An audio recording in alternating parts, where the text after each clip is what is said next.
There's a story in the papers today saying some Iranians in this country claim they're being stalked and threatened by the Islamic Republic and by their agents. One, a dissident journalist who managed to flee here in 2013, told the Australian, agents of the Islamic Republic are threatening to kill me and they're putting pressure on my family in Iran, saying if I don't stay silent, they'll harm them. Michael, the man's lawyer has written to Victoria Police saying his life is in danger and he needs protection.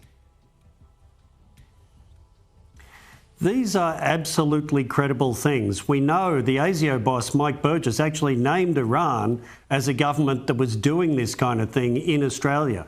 So threatening people in Australia with violence and intimidation, blackmailing them about their personal security and their families, these are all crimes under the Australian Crimes Act. They should be prosecuted. If they're diplomats doing it, they should be expelled. Why isn't the government doing this?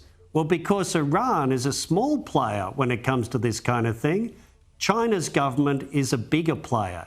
It's doing this on a wholesale level when the Iranians are doing it just on the retail level. So if the Albanese government did the right thing and got police to prosecute these Iranians that are committing crimes in our country, pressuring other people, they would be in a hard place to explain why they aren't doing that to the Chinese operatives.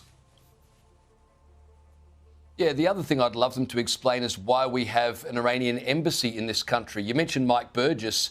He has said outright Iran is a hostile nation, and yet we've got an embassy here with their ambassador who continues to sprout rubbish, and the government take no action at all. Before you go, I want to ask you about Gaza, and in particularly this story from the UK Telegraph, where they quote a Hamas official or a former Hamas government official, now based in Turkey, but saying that the promise by Keir Starmer to recognise Palestine is a victory. Bassam Naam, who is a former minister in the terror group's government, told the paper, international support for Palestinian self-determination shows we are moving in the right direction. Victory and liberation are closer than we expected. Michael, this is exactly what many of us have been warning about. Recognition of a Palestinian state will be viewed as rewarding terrorism and will only encourage more of it.